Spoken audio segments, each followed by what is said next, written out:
नमस्कार, मैं हूं राजीव रावत और आप देख रहे हैं न्यूज दशा। आज हम उस विषय पर चर्चा करने वाले हैं जिस पर पूरे देश का ध्यान, पूरी गोदी मीडिया का ध्यान इस समय इंगित है। और इस खास चर्चा के लिए मेरे साथ देश के वरिष्ठतम पत्रकार वाहिद वसीम जी जुड़ेंगे। और मसला आपको मालूम है, मसला है मुजफ्फरनगर में जो पुलिस के कप्तान ने एक फरमान जारी किया कि जो भी दुकानदार है, होटल वाला है, यदि वो कांवड़ रूट पर है तो उसे अपने नाम का खुलासा, अपनी प्रोप्राइटरशिप दुकान के बोर्ड के आगे करनी होगी। बात सिर्फ इतनी नहीं रही, जो बात मुजफ्फरनगर से शुरू हुई वो चलते चलते उत्तराखंड के हरिद्वार में आ गई। यहां भी कप्तान ने फरमान जारी कर दिए, क्योंकि कांवड़ का बहुत बड़ा एपी सेंटर एक तरह से कहा जाता है, तो वो हरिद्वार है। स्वागत है आपका नसीम जी। आप समझ रहे हैं, मुजफ्फरनगर में जो बात शुरू हुई वो हरिद्वार पहुंच गई, और हरिद्वार के बाद योगी जी ने यूपी में बैठक कर ली अधिकारियों की। पूरे यूपी में जो कांवड़ यात्रा का मार्ग है वहां यह फरमान आगे बढ़ेगा। और इसके अलावा जो हलाल ब्रांड है उस पर सख्त कार्रवाई के निर्देश दे दिए। उत्तराखंड में भी पुलिस के कप्तान ने हरिद्वार में फरमान जारी कर दिया और उत्तराखंड के मुख्यमंत्री ने इस बात को डिटो कर दिया। मतलब उत्तराखंड और यूपी में ये चुनावी साल आने वाला है, लेकिन चुनावी साल से पहले लोकसभा के बाद ये नया प्रयोग शुरू हो गया है। आप इसे किस तौर पर देखते हैं? क्योंकि खास तौर पर जब कभी कोई ऐसा विषय जिससे धार्मिक या सामाजिक तौर पर भेद होने की संभावना हो, तो खास तौर पर मीडिया का कर्तव्य होता है कि वो इन मामलों को दबाए। लेकिन भारत की जो मेन स्ट्रीम मीडिया है वो लगातार इसको और एक पक्षीय कर रही है। एक पक्षीय मतलब एक समुदाय से को ही इसका नुकसान होगा। और यदि सामान्य तौर पर देखा जाए, एक बात को खोला ही नहीं जा रहा है। यदि किसी मुस्लिम को, यदि किसी सिख को अपनी दुकान के आगे अपना नाम लिखना पड़ेगा, तो जो भारत का दलित समुदाय है, एससी एसटी है, छोटी जात का ओबीसी है, यदि वो भी भोजन बनाने का, होटल का अन्य काम करता है, उसकी दुकान पर भी कांवड़ यात्रा मार्ग में उसको अपने नाम का खुलासा करना पड़ेगा। और जहां भारत में आज भी पानी बेरिंदा है, जल तक नहीं पीते हैं ऐसे दलित के हाथ से, क्या वहां उसके यहां भोजन करेगा कोई? इस बात पर भारत की मीडिया एक बार भी अभी तक ध्यान नहीं दे रही है। आखिर आपके हिसाब से इसका इंपैक्ट क्या निकलेंगे? पॉलिटिकल, सोशल और भविष्यफल? राजीव जी, बहुत दिनों के बाद हम साथ जुड़े हैं, मगर एक यकीनन हम गहन चिंतन ही करते हैं जिसमें हम पक्ष किसी का भी नहीं लेते, जर्नलिज्म करते हैं जी। यहाँ जर्नलिज्म के हैसियत से अगर हम देखते हैं राजीव जी, तो जो एक मसला है इसमें हम पिछले जो चुनाव के नतीजे हैं उनको भी देखें और भारतीय जनता पार्टी की कार्यशैली को भी देखें। अगर हम पिछले चुनाव के नतीजे देखते हैं तो ये अभी भी शायद रीड करने में असमर्थ रही है भारतीय जनता पार्टी कि जो उनका वोट वर्ग है, जो उसे वो मेंटेन रखना चाहते हैं, जो सिर्फ जो है धर्म के नाम पर है और धर्म की कट्टरता के नाम पर है, और कट्टरता भी एक वर्ग से नफरत के नाम पर है। तो कुल मिलाकर ये है कि जो लोग इस बात से खुश होंगे या फिर ये वोट बैंक सेफ रहेगा, वो है जो लोअर तबका है और लोअर कैटेगरी का ही है, जिसके हाथ से यानी के माफ करना, जो आपने अभी जिक्र किया दलित भाइयों के, अगर आप नाम लिखेंगे तो मोहन भागवत जी बड़े जोर शोर से कहते हैं कि आरएसएस का एजेंडा तो ये है कि हमें सबको, हिंदुओं को भी एक करना है, उनको हमें जो है बिल्कुल अलग नहीं करना है। यहाँ आप नाम लिखने का फरमान जारी करते हैं, उसके बाद भेदभाव शुरू हो जाता है। यहाँ से देश में अलग अलग खेमों में एक बंटवारा, कशीदगी, खिंचाव शुरू होता है। अगर ये देखेंगे तो आप ये देखें कि स्वर्ण है कितने, आप टोटल मिला के 15% लगा लीजिए। उसके बाद जो 40% जो ओबीसी या दलित आते हैं, अगर वो भी अपने नामों का खुलासा करेंगे और यहाँ वो भेदभाव का शिकार इस तरह से होंगे कि उन्हीं की जाति के लोग तो उनके साथ खाना खाएंगे और जो उनकी जाति के नहीं होंगे वो वहां से आगे निकल जाएंगे।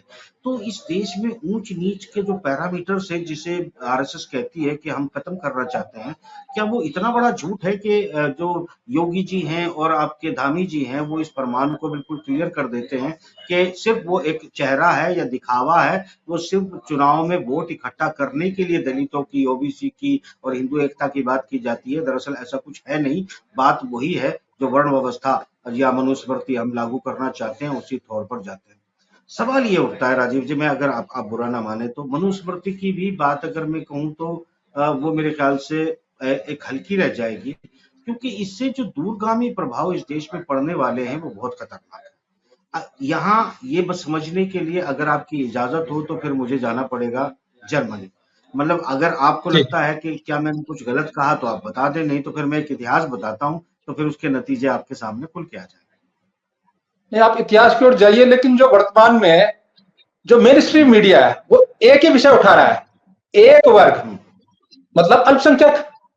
लेकिन इसका जो बड़ा प्रभाव पड़ रहा है, जिसका हम्म, आपने अभी इशारा भी किया कि कितने ठाकुर हाँ, और ब्राह्मण है भारत में, जो व्यापार हाँ, में, भोजन के व्यापार में, फल बेचने के व्यापार में, दुकानों की स्थिति जो दलित समुदाय की है, ओबीसी, छोटे ओबीसी समुदाय की है, क्या इंपैक्ट उस पर नहीं पड़ेगा? क्योंकि माना कोई मुसलमान है और उसके यहाँ कोई हिंदू नहीं जाना चाहता तो नहीं जाएगा पूछ के भी। लेकिन यदि हाँ, दलित दुकानदार है और मालूम चल जाए हाँ, कि ये दुकान रामलाल की है, ये रामजी हाँ, शरण दास की है, हाँ, तो क्या उस दास की दुकान में जो अपना नाम लिख देगा रामदास प्रोप्राइटर, क्या वहां कांवड़ यात्री भोजन करेगा? क्या इस पर देखिए देश की ये मीडिया तो चिंता कर रही है? देखिए इसमें दो बातें आती है ना राजीव जी, कि क्या जी। आप ये कहना चाहते हैं कि जो आप, ये सही बात है, मगर इसमें दलित भाई भी कावड़ लेके जाते हैं, ओबीसी के लोग भी ज्यादा कावड़ लेके जाते हैं। मेरे ख्याल से उनके मन में मुझे नहीं लगता कि इस तरह का उन्हें सलीम या यूसुफ के नाम पूछने की जरूरत है। मगर जो खास तौर से मात्र 10 या 15% जो तबका है, वो दास का नाम भी पूछना चाहता है, सलीम का नाम भी पूछना चाहता है। तो यानी कि एक एक पैगाम, एक ये मुझे लगता है कि एक साइकोलॉजिकल हिट है। और ये साइकोलॉजिकल हिट किस तरीके से किया जा रहा है राजीव जी, इस बात से कोई फर्क नहीं पड़ता। सदियों से ये लोग रहते आए हैं, कोई किसी का नाम नहीं पूछता, कोई किसी की जात नहीं पूछता। धीरे धीरे लोग प्रोग्रेसिव हुए हैं और प्रोग्रेस करते हुए आगे बढ़ रहे हैं, मगर फिर इस देश को वापस ले जाया जा रहा है। मगर ये सिर्फ वापस ले जाना एक दिखावा है, असल कहानी क्या है वो समझे आप। असल अच्छा, कहानी चलिए, ये मैं है कि जब आ रहा हूं जरा, इसमें कुछ छूट जाएगा। मैं ये कह रहा हूं, नाम का फरमान तो जारी हो गया, अब बहुत सारी हाँ, दुकानों में नाम तो आ गए, लेकिन बहुत सारे नाम हाँ, ऐसे हैं जो कॉमन नाम है, जिससे पता नहीं हाँ, चलता कि ये हिंदू है कि मुस्लिम है। अभी सिर्फ नाम की बात है, नाम के आगे कास्ट की बात नहीं है। देखिए एक नाम से अभी कैसे वही मालूम वही चलेगा है कि ये कौन है? नाम के राजीव आगे जी। अगर कास्ट नहीं है, ये फरमान सिर्फ आप नाम ही नाम इसकी का क्यों है? अब इसके पीछे की कहानी समझे ना क्योंकि आप, कास्ट आएगी तो मगर दलित उसमें पता से चल जाएगा। हाँ, जी। हाँ, नहीं, नहीं, नहीं, राजीव जी सुनिए बात को। दरअसल क्या है, इसके पीछे एक सत्ता, ये बेसिकली मेरे ख्याल से जो आजकल बात को समझते हैं बुद्धिजीवी वर्ग है, वो जानते हैं कि भारतीय जनता पार्टी महज महज सत्ता में बने रहने के लिए हिंदू कार्ड का इस्तेमाल करती है। और एक खास वर्ग को जो कम पढ़ा लिखा है, जो बहुत आसानी से बहकावे में आ जाता है, जो एक तवील मुद्दत से बहकावे में आ रहा है, वो उस तबके को अपने साथ जोड़े रखना चाहती है। उसके लिए इतना सा काफी है जो कदम उठाया गया, मगर ये इतना सा काफी उनके लिए तो है, मगर देश के लिए इसके क्या मायने हैं मैं वो समझाने की कोशिश करता हूँ। किसी की समझ अभी में आए, फिर देखिए आता हूं यहाँ देश कोई पे। जाति। फिर जी, भाई जी, देश पे फिर आते हैं। अब एक प्रश्न का और मुझे जरा जवाब दीजिए। जी, मुजफ्फरनगर में, उस इलाके में एक बड़ी फैमिली है, शाहनवाज राणा, पूरा देश जी, जानता है, विधायक भी रहे हैं, उनके यहाँ परिवार से सब कुछ रहे हैं, राणा स्टील्स भी बिल्कुल, है, अखबार भी है उनका, पत्रकार भी है। बिल्कुल, उनके हाँ, परिवार, उनके कुटुंब से यदि कोई दुकान है और वो राणा भोजनालय लिखते हैं, तो हाँ, राणा कौन होते हैं? ऊंचे राजपूत, ठाकुर, हाँ, राजवंश। हम्म, अगर त्यागी लिखता है कोई, वो अल्पसंख्यक भी है, वो राजपूत भी है, वो जाट भी है। तो बहुत सारी कास्ट भारत में ऐसी है, और यदि वो अपना राणा एंटरप्राइजेस लिखते हैं तो उन्हें रोक तो कोई नहीं सकता। नहीं, नहीं, नहीं, ये जो कोई नहीं लूप रोक होल्स सकता छोड़े है। गए हैं, ये क्यों छोड़े गए देखिए हैं? एक बात, राजीव जी एक बात आप समझ लीजिएगा, मैं क्या है ना क्या चाहता हूँ, आप पश्चिमी उत्तर प्रदेश को अच्छे से समझते हैं, मुजफ्फरनगर के जी। इलाके को, इस पूरे बेल्ट को आप समझते हैं। यहाँ सबके गोत्र होते हैं, चाहे वो हिंदू हो या मुस्लिम हो। मतलब अब आप ये देखें कि हमारे में भी कोई गौड़ होता है, कोई त्यागी होता है, कोई राणा होता है, क्योंकि सब जो है कन्वर्टेड ही है 99% जो है। और सबके वही गोत्र हैं, कोई जाट है, कोई गहलोत है, कोई अलावत है, कोई मलिक है, ये सबके सब गोत्र एज इट इज है। और सबकी जी जी मतलब पहचान मौजूद है, मगर यहाँ वो मुद्दा है नहीं राजीव जी। मुद्दा क्या है जी वो समझे आप क्या है। मुद्दा बड़ा सीधा सा है कि नाजी जर्मनी ने, यानी उनके एक जो गुरु थे जिन्होंने किताब लिखी थी, जो थॉट ऑफ बंच में जो कॉपी की गई है, वो उसमें क्या था, जनता को पहले इतना कमजोर करो, कंगाल करो, उसको हैंड टू माउथ कर दो। जैसे भारतीय जनता पार्टी सरकार ने 10 सालों में रोजगार नहीं दिया है, और रोजगार जहां मिल सकता था वो मौके भी खत्म करते जा रहे हैं, वो प्राइवेटाइजेशन किया जा रहा है। यहाँ लोग डिग्रियां लेके घूम रहे हैं गांव गांव में, जो आप पता है पश्चिमी उत्तर प्रदेश में पुलिस की तैयारी, फौज की तैयारी करके डंड मार के अपने माओ के हाथ से दूध पी के तगड़े हुए, मगर नौकरी नहीं मिल पाई। बाद में उनको झुंझुना दे दिया कि अभी आपको जो है अग्निवीर बना दिया जाएगा 5 साल के लिए। तो कुल मिलाकर ये है कि जो सिचुएशन थी वो इनसे कटा है, वो युवा वर्ग जो इनको वोट नहीं दिया है, जिसने वो युवा वर्ग जो बेरोजगार, और आगे रोजगार की कोई संभावना नहीं दिख रही। मगर ये बात, ये आगे हिंदुत्व को लेके चलना चाहते हैं या सेंटिमेंट जगाना चाहते हैं, इसलिए नहीं कि इन्हें और वोट मिलेंगे, बल्कि जो वोट सिर्फ इसी नाम पे इनके साथ जुड़ा हुआ है, जिसने वोट दिया है, क्योंकि सरकार की ऐसी कोई कारकर्दगी नहीं है जिसकी वजह से लोग इनको वोट दें। उस वोट को कायम रखने के लिए, उस वोट बैंक को बचाए रखने के लिए इस कार्ड को खेला जा रहा है। मगर हुआ क्या था, मैं वही बताना चाह रहा हूं, एक बार आता जरूर हूं उस मुद्दे पे। देखिए जी जी जर्मनी में ये हुआ था, एक कांच की रात, क्रिस्टल रात उसको कहते हैं। वो एक घटना थी बहुत छोटी सी, वो घटना घटने से पहले जो हुआ था, फिर एक छोटी सी घटना क्या करवा देती है सेकेंड वर्ल्ड वॉर, वो कैसे हो जाता है, उस पे मैं बताने की कोशिश करता हूँ। देखिए राजीव जी, बात ये है कि एक वहां पर धीरे धीरे एक नफरत पैदा की गई एक कम्युनिटी के प्रति। आर्य अच्छे होते हैं, यहूदी बहुत ही हीन होते हैं, उनको नीचा दिखाने की कोशिश की गई। फिर उनकी दुकानों पे नाम लिखवाने की शुरुआत की गई। फिर उनके गले में David of star, star of David जो है, सितारा अपने कपड़ों पे लगा के जाएंगे ताकि तुम्हारी पहचान रहे। वो एक धीरे धीरे जो है शुरुआत की गई, और ये कहा गया कि ये जो फाइनेंशियल है, देश के एसेट हैं, इन पर यह यहूदी कब्जा कर रहे हैं। जबकि पूरे बैंक और जर्मनी को बनाने में, जर्मनी को खड़ा करने में यहूदियों का बहुत बड़ा रोल था। हर फाइनेंशियल जी इंस्टीट्यूशन उन्हीं के जरिए चल रहा था। बैंकिंग व्यवस्था वही लेके आए थे, कंपनी व्यवस्था उन्होंने डेवलप की थी। मगर जब उनको मतलब एक हीन नजरों से देखकर अलग किया जाने लगा, नफरतें पैदा कर दी गई, तो उन्होंने अपने इन्वेस्टमेंट को डाइवर्ट कर दिया, कुछ फ्रांस की तरफ, पेरिस की तरफ, ब्रिटेन की तरफ। और यहाँ जब उन्होंने अपनी कंपनियों को धीरे धीरे अपनी चीजों को शिफ्ट करना शुरू किया, दो अर्थव्यवस्थाएं उन्होंने बना ली। तो जो यहूदियों की अर्थव्यवस्था थी वो तो मजबूत रही, मगर जो लोग नफरत कर रहे थे, धीरे धीरे उनकी अर्थव्यवस्था हैंड टू माउथ तक आ गई। और जब इंसान के पास गरीबी आती है, बेरोजगारी आती है, 5 किलो आटे पे जीना शुरू करता है, जिस जब जब सिर्फ जो है वो कहीं जाके फ्री की पूरी हलवा खाना चाहता है, जब ये स्थिति आ जाती है, तो उसे जरा सी छेड़खानी पे गुस्सा आना शुरू हो जाता है, और फिर एक तैयारी हो जाती है, माहौल हो जाता है बिगड़ने का, कि कुछ भी जो है आप आसानी से कर सकते हैं। यही हुआ जो मैं बात कर रहा हूँ क्रिस्टल क्रिस्टल रात की, यानी चांद कांच की रात की। तो वो एक रात थी जब एक जर्मनी राजदूत की मौत की हत्या की जो इल्जाम है वो यहूदियों पे लगाया गया, और फिर कत्लेआम हुआ, सैकड़ों यहूदी मारे गए। फिर जो है एक पूरा देश का बंटवारा हो गया, और ये हवा चली कि फिर होलोकॉस्ट तक बातें आई। तो राजीव जी, बात ये है कि वो पूरी की पूरी स्क्रिप्ट को जो है वो पूरी कोशिश की जा रही है 10 साल से इस देश में लाजिम करने की। ये मत भूलिएगा कि मुट्ठी भर यहूदी थे जर्मनी में, मगर फाइनेंशियल होल्ड करते थे। भारत में माइनॉरिटी के लोग जो सेवा क्षेत्र है, जिसे आप मैकेनिक कह सकते हैं, सारा कुटीर उद्योग जिसे आप कह सकते हैं, कुटीर उद्योग जो है माइनॉरिटी के कंधों पे टिका हुआ है। ऐसे में दो अर्थव्यवस्थाएं इस देश में बनाई जा रही हैं। एक अर्थ, जैसे आप ये सलीम है तो प्रकाश इससे नहीं खरीदेगा, दास है तो इससे जो है शुक्ला जी नहीं खरीदेंगे। तो ये दो नहीं, 4 अर्थव्यवस्थाएं अगर इस देश में आप बना देंगे, और सब अपनी अपनी अर्थव्यवस्था को लेके खड़े हो जाएंगे। ये क्योंकि यहाँ पर तादाद दलितों की भी बहुत बड़ी तादाद है, और माइनॉरिटी जिन्हें कहते हैं उनकी भी तादाद बहुत बड़ी है। अगर ये अपनी अर्थव्यवस्थाओं को ही अपने तक इस तरह बंटवारा कर देंगे, जो लोग सिर्फ सरकारी नौकरी पर जिंदा रहना चाहते हैं, जो बाबूजी बनना चाहते हैं, जो क्लर्क बनना चाहते हैं, जो ऑफिसर बनना चाहते हैं, वो हैंड टू माउथ हो जाएंगे। 5 किलो आटा तो क्या, 5 किलो आटे के लिए वो भीख मांगने के लिए तैयार हो जाएंगे, और जर्मनी का माहौल तैयार हो जाएगा। मगर अंजाम भी देखना चाहिए, यहीं तक कुछ नहीं होना चाहिए। उसके बाद ये सारी हवाएं पूरी दुनिया में फैली, पूरी दुनिया ने जर्मनी का क्या हाल किया। आज भी अगर आप जर्मनी में जाते हैं तो आपको लिख के देना पड़ता है नागरिकता के लिए कि आपको नागरिकता दे दी जाएगी जर्मनी की, आप ये लिख के दीजिए कि यहूदियों के खिलाफ तो नहीं है।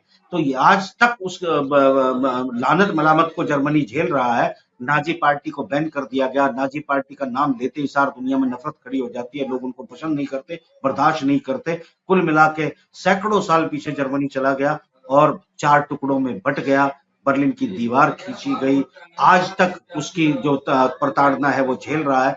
ये सिर्फ सत्ता पाने के लिए इस तरह के सामाजिक बंटवारे को करना बहुत ही खतरनाक है, ये बहुत ही खतरनाक है। इस खतरे को मोल नहीं लेना चाहिए। सत्ता में रहने के और भी बहुत तरीके हैं, इससे बचना चाहिए। ये पूरी स्क्रिप्ट को हम सब जानते हैं राजीव जी, आप भी जानते हैं स्क्रिप्ट का मतलब क्या है, ये स्क्रिप्ट कहाँ जा रही है, 2025 का क्या प्लान है, सब जानते हैं।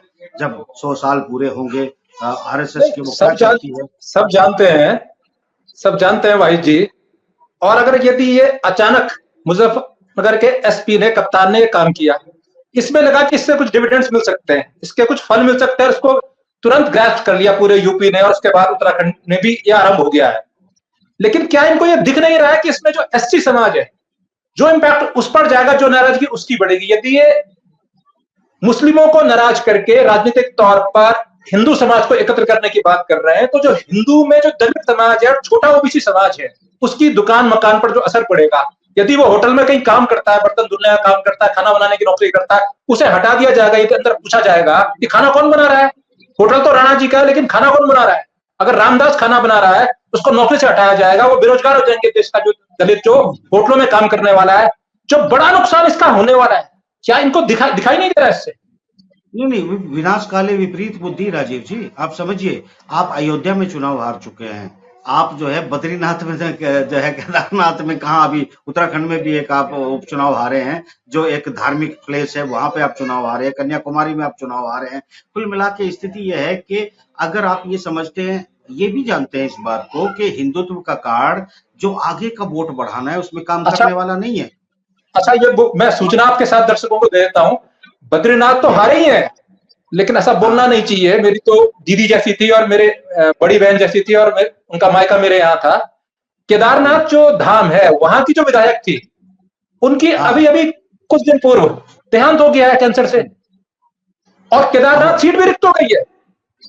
बद्रीनाथ तो हारे हैं, केदारनाथ में उपचुनाव होने वाला है। केदारनाथ भी जो वहां की वर्तमान विधायक थी, पूर्व में कांग्रेसी थी, उनको जो, जब एक बार आपको ध्यान होगा, जब पूरे देश में उन्होंने कुछ विधायक लिए थे, उस समय उनको ले गए थे बीजेपी वाले, बीजेपी में वो सिटिंग विधायक थी, वो हार गई है। अब केदारनाथ में जो चुनाव है, अभी एक संकट और आने वाला है, केदारनाथ भगवान जी कंटिन्यू करेगा। मतलब आपका कहने का यहाँ ये अर्थ है कि केदारनाथ का चुनाव भी हारने जा रहे हैं, तो मेरा मतलब बड़ा स्पष्ट है यहाँ पे। जी, मेरा मतलब स्पष्ट है कि ये लोग जो है दरअसल समझ नहीं पा रहे हैं, हवा को नहीं समझ पा रहे हैं, भारतीय मानसिकता को नहीं समझ पा रहे हैं, डीएनए को भूल हो गए। देखिए, उनको भी 1933 से शुरू होकर 1938 तक जो है वो आए थे, 8-10 साल का समय उनको भी, हिटलर को भी लगा था। वो समझ जब उनका पतन शुरू हुआ, शायद उसी तरह के पतन की तरफ बीजेपी बढ़ चुकी है। और जो मैं अभी कैलकुलेशन कर पा रहा हूँ ना, जो तनाव बढ़ चुका है, मुझे नहीं लगता कि भारतीय जनता पार्टी इस देश पे हुकूमत कर पाएगी,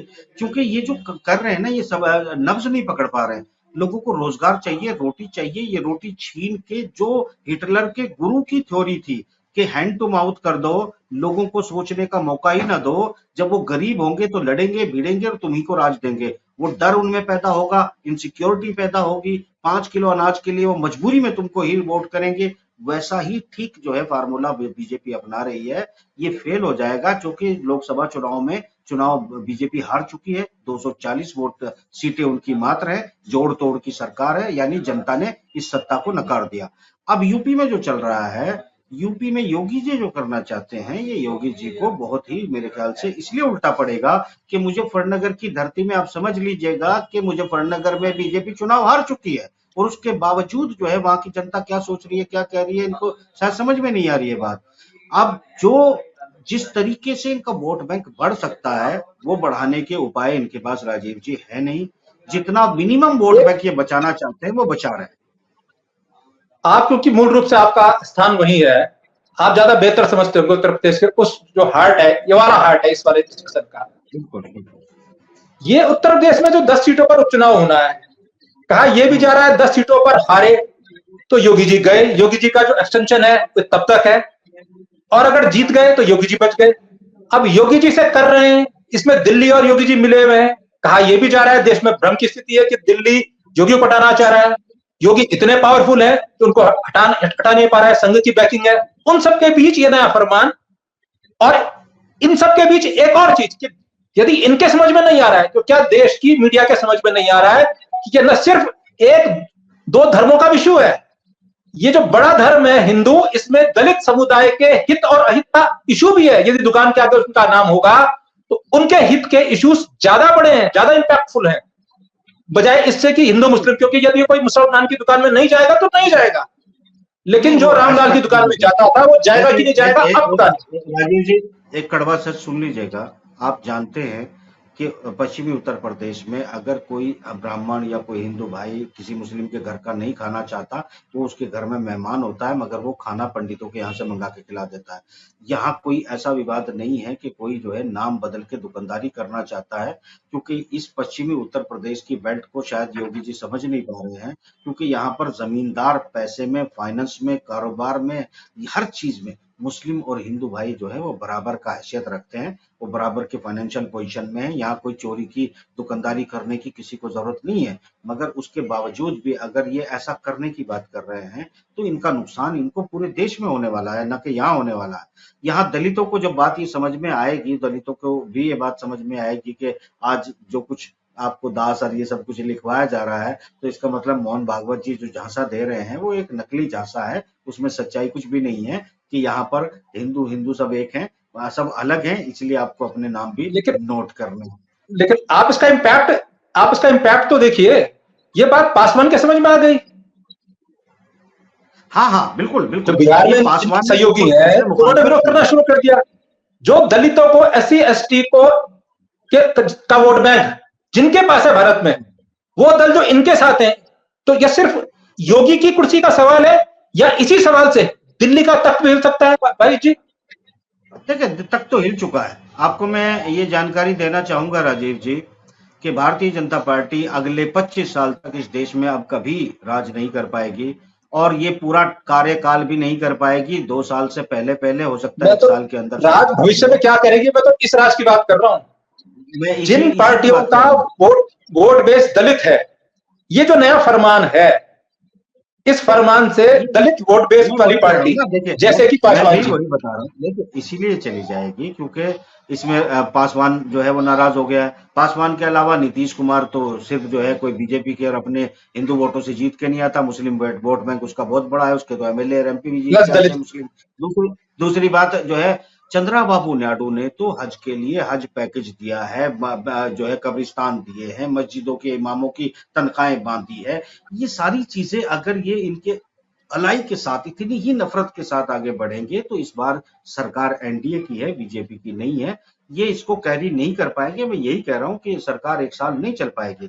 और अगर आप ये मानते हैं कि भारतीय जनता पार्टी जो है, योगी जी जो है, योगी जी और मोदी जी और अमित शाह जी, ये किसी एक प्लेटफॉर्म पे नहीं है और इनकी बात नहीं बनेगी, आपस में लड़ेंगे और यहाँ टूटकर यूपी में भारतीय जनता पार्टी आने वाले दिनों के अंदर ही इतनी कमजोर होने जा रही है कि ये आप भूल जाइएगा रिवाइव कर पाएगी। लोग समझ चुके हैं, हिंदू भाई भी समझ चुके हैं, मुस्लिम तो समझे ना समझे क्या फर्क पड़ता है, दलितों को अच्छे से समझ आ रहा है कि उनको क्या हो रहा है और उनके साथ क्या होने वाला है। कुल मिलाकर यही वजह थी कि यूपी जैसे स्टेट में जहां से बहुत बड़ी तादाद में भारतीय जनता पार्टी सीट जीतती थी, आधे से कम पे आ गई है और शायद ये खात्मे की तरफ जा रही है। 5 से 7 सीटों पर बचेगी, इससे ज्यादा नहीं बचेगी। तो कुल मिलाकर आप जो समझ सकते हैं कि ये जो चल रहा है मसला, मेरे ख्याल से ये भारी पड़ने वाला है, मगर सचेत होने की जरूरत है हिंदुओं को, मुसलमानों को, दलितों को, कि ऐसे ट्रैप में ना फंसें और देश को तनाव की तरफ न लेके जाएं। इस बात को इस वक्त दरकिनार करके हंसी खुशी गुजार दें, क्योंकि लंबा जो इसके पीछे इनका प्लान है उसको कामयाब ना होने दें। देश सबका है, सभी इसी देश में रहे। चलिए, आपने समय दिया, बहुत शुक्रिया आपका वाहिद नसीब जी। और अब ये आपको समझना है, क्योंकि इम्पैक्ट बहुत सारे हो सकते हैं। आप देश की जनता है, एक इम्पैक्ट हिंदू और मुस्लिम, क्या भेद बढ़ेगा, लेकिन दूसरा इम्पैक्ट जो दबाया जा रहा है, जो गोदी मीडिया या मेन स्ट्रीम मीडिया नहीं बता रही है। हिंदुओं में दलित और सवर्ण, क्या उसमें संघर्ष बढ़ेगा? और इसका इंपैक्ट क्या यूपी के होने वाले 10 विधानसभा के उपचुनाव में आएगा? उसके रिजल्ट क्या योगी जी की कुर्सी को यथावत रहने देंगे, हटाएंगे? और जो गठबंधन है भारत में, एनडीए गठबंधन, क्या उस पर भी इंपैक्ट पड़ेगा? क्योंकि काम तो उन्होंने कर दिया है, लेकिन क्या इनकी समझ वहां तक जा रही है या नहीं जा रही है? आप देखते रहिए न्यूज़ दशा। दिए जाए नमस्कार। और आप हमसे जुड़े रहने के लिए सब्सक्राइब करें YouTube पर, फॉलो करें ट्विटर पर और लाइक करें Facebook पर। और ज्यादा जानकारी के लिए आपको टाइप करना होगा सिर्फ न्यूज़ नशा।